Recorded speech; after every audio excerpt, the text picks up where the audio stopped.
Snail fever বা সিস্টোসোমিয়াসিস এই রোগটা অতি দ্রুত সারা পৃথিবীতে ছড়িয়েছে, এখনো ছড়াচ্ছে। দক্ষিণ এশিয়াতেও ছড়ানোর একটা সম্ভাবনা আছে। এ ব্যাপারে ওয়ার্ল্ড হেলথ অর্গানাইজেশন আগেভাগেই আমাদেরকে সতর্ক করে দিয়েছেন। আমরা যদি সতর্ক থাকি তাহলে এই স্নেল ফিভার থেকে আমরা কিন্তু রক্ষা পাবো। আর যদি আমরা একটু অবহেলা করি, এই স্নেল ফিভারে কিন্তু আমাদেরকে কুড়ে কুড়ে খেয়ে ফেলবে। আর স্নেল ফিভারে মূলত খেয়ে ফেলে লিভার, ফুসফুস এবং যৌনাঙ্গ। পুরুষ মহিলা উভয়ের যৌনাঙ্গ কিন্তু এটা নষ্ট করে দেয়, অকেজো করে দেয়। এ ব্যাপারে গুরুত্বপূর্ণ কিছু আলোচনা করব। আসসালামু আলাইকুম রহমতুল্লাহি ওয়া বারাকাতুহু। আমি ডাক্তার মীর শহীদুল ইসলাম। আমার চেম্বার শুভেচ্ছা 255, ঐতিহ্যবাহী শেখঘাট, সিলেট। গুগলে গিয়ে ডাক্তার মীর শহীদুল ইসলাম কথাটি লিখে সার্চ দিলে আপনি আমার সম্পর্কে বিস্তারিত তথ্য পেয়ে যাবেন। দর্শক শ্রোতা, আলোচনা করব সিস্টোসোমিয়াসিস বা স্নেল ফিভার নিয়ে। আসলে স্নেল ফিভার মূলত কিন্তু একটা জ্বর না, মূলত সিস্টোসোমিয়াসিস নামে একটা প্যারাসাইট। এই প্যারাসাইটটা কি স্নেল ফিভার বলা হয়।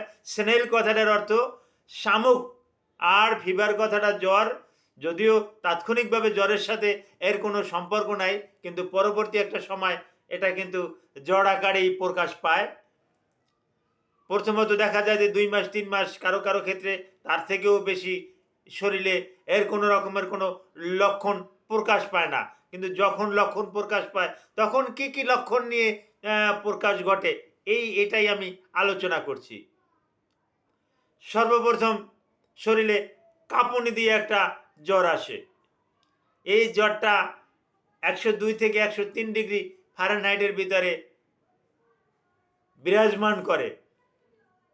এই জ্বরটা এমনি এমনি ভালো হতে চায় না,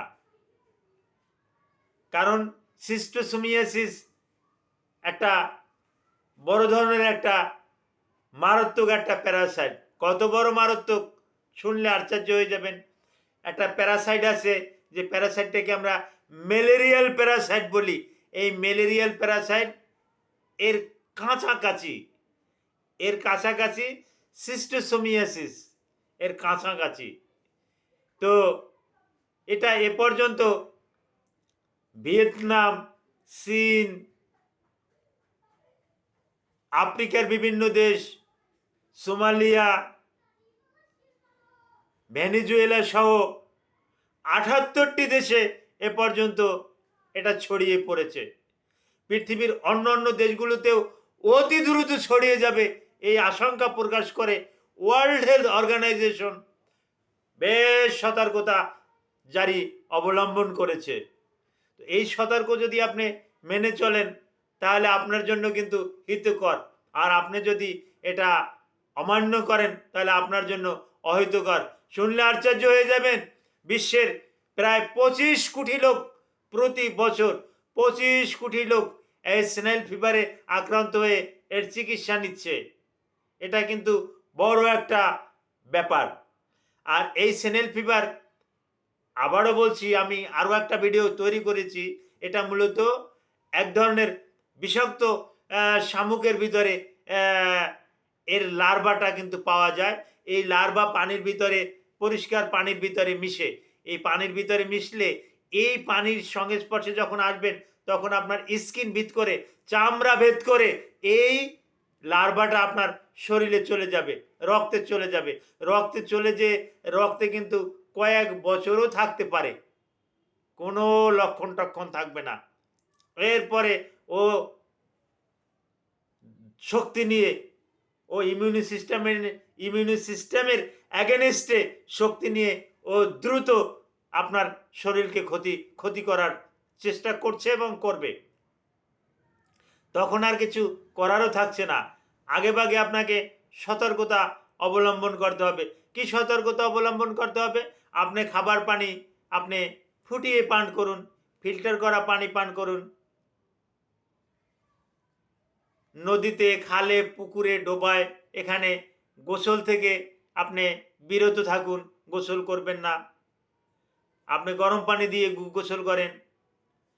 আপনি থালা বাসন ধোয়ার জন্য আপনি ফিল্টার করা পানি আপনি ব্যবহার করতে পারেন, ট্যাপের পানি ব্যবহার করতে পারেন, ভূগর্ভস্থ পানি আপনি ব্যবহার করতে পারেন।